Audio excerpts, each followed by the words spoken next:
menonton, jangan lupa like, subscribe, dan tekan tombol lonceng. Selamat menyaksikan. Kepala Staf Kepresidenan Dr. Muldoko menyebutkan beberapa indikator ekonomi Indonesia menunjukkan prospek yang baik. Ia mencontohkan, pada Februari 2023, Purchasing Manager Index masih terjaga di zona ekspansif sebesar 51,2 dan indeks keyakinan konsumen juga menguat di level 112,4. Begitu juga dengan penjualan retail yang tumbuh 2,60% year on year.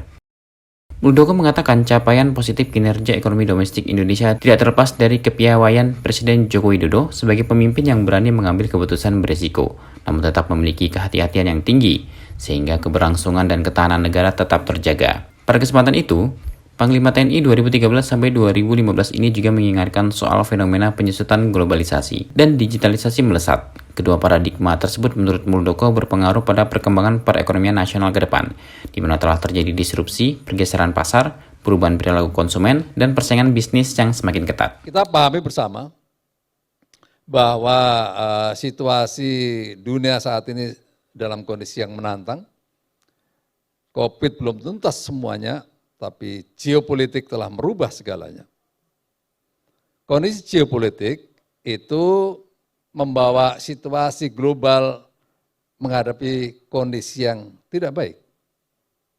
Betul-betul tidak baik, karena risiko resesi global sudah banyak disuarakan oleh berbagai lembaga-lembaga dunia, dan kita juga menghadapi situasi tekanan inflasi global yang tidak ringan. Waktu itu pengetatan terjadi di mana-mana. Dan dari awal-awal World Bank maupun IMF sudah mengingatkan kita semuanya, warga dunia, hati-hati terhadap kondisi dunia. Tapi ada hal yang menarik. IMF baru-baru ini mengatakan bahwa Indonesia masih pada posisi yang sangat baik. Ya, sangat baik. Karena pertumbuhannya diproyeksi di atas 5%. Dan pada 2022 kondisi ekonomi kita sangat bisa memiliki ketahanan yang cukup ya di tengah-tengah situasi global yang menurun. Pertumbuhan kita masih cukup baik, 5,31% dibandingkan sebelumnya 3,7%. Ini teman-teman nggak mudah situasi itu digapai, dipertahankan. Betul-betul tidak mudah. Tetapi karena kepiawaian dari Bapak Presiden Joko Widodo, di tengah-tengah lingkungan seperti itu, kita masih bisa menghadapi kondisi yang cukup baik.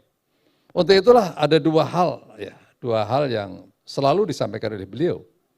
Satu, kita harus tetap optimis, tetapi yang kedua, kita harus tetap waspada.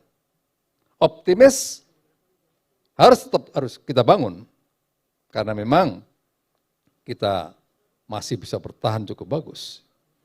Tetapi waspada, kita juga harus dibangun kewaspadaan itu, karena apa? Karena kondisi dunia ini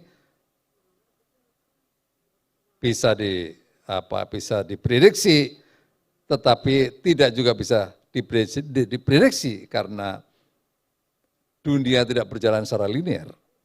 Dinamikanya luar biasa. Gitu. Nah, ada data-data yang sangat baik ya di Februari 2023, prospeknya cukup membanggakan kita ya. Purchasing Manager Index kita masih terjaga di zona ekspansif sebesar 51,2. Indeks keyakinan konsumen kita juga cukup kuat di level 122,4. Demikian pula dengan penjualan retail yang tumbuh 2,60% year on year dalam keseluruhan di tahun 2023. Nah, tiga indikator ini kita cukup optimis bahwa pertumbuhan kita nanti masih tetap di atas 5% harapannya ya. Berikutnya hadirin sekalian, salah satu fenomena yang juga tidak kalah menantang dan sudah sering kita dengar adalah diminishing globalization dan juga rising digitalization. Potensi. Selain itu, sambung Muldoko, terjadi percepatan transformasi digital di seluruh Indonesia. Pemerintah memperkirakan ekonomi digital Indonesia berpotensi tumbuh hingga 8 kali lipat di tahun 2030 dari 632 triliun rupiah menjadi 4.531 triliun rupiah. Tim Eljon Media melaporkan.